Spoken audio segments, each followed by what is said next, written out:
Tak nampak.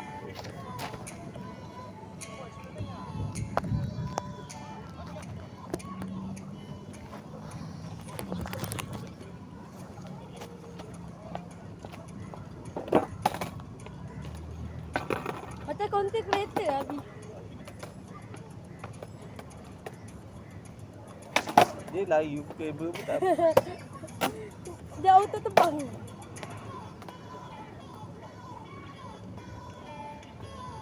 Dia view je lah. Dia view je.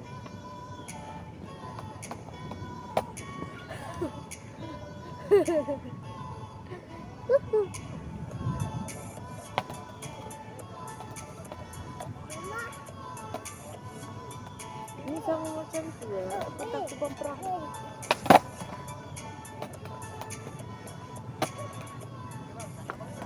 Tu, adik pun boleh buat lompat kak?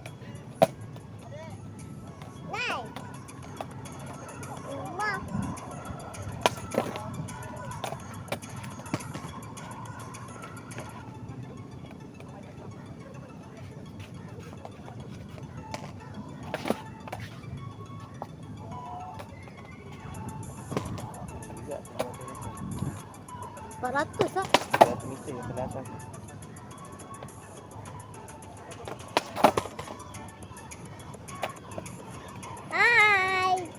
Abang ambil video lah.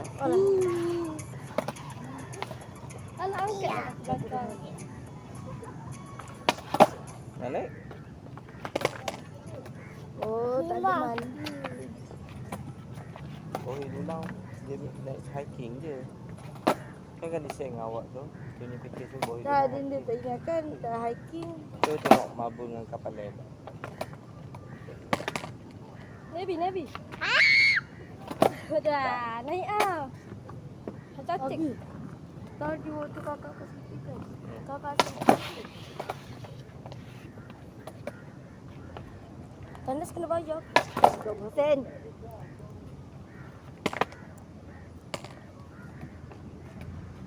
Adik, abang nak rakam adik. Abang bukannya adik. Anjing. Adik. Dah, Tadi kan. Kakak main kat situ. Oh, tu. Siapa lompat naik atas? Kakak bila? Ni ya Nabi. Kakak lalu di situ sampai taman kolam. Aifah pergi cari nyawa mana? Hah? Kat ni tu. Kat mana? Dia buat apa? Tarik lah.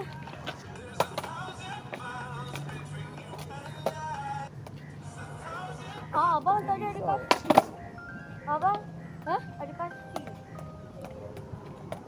Kaki ya, Bi? Ada budak skateboard juga.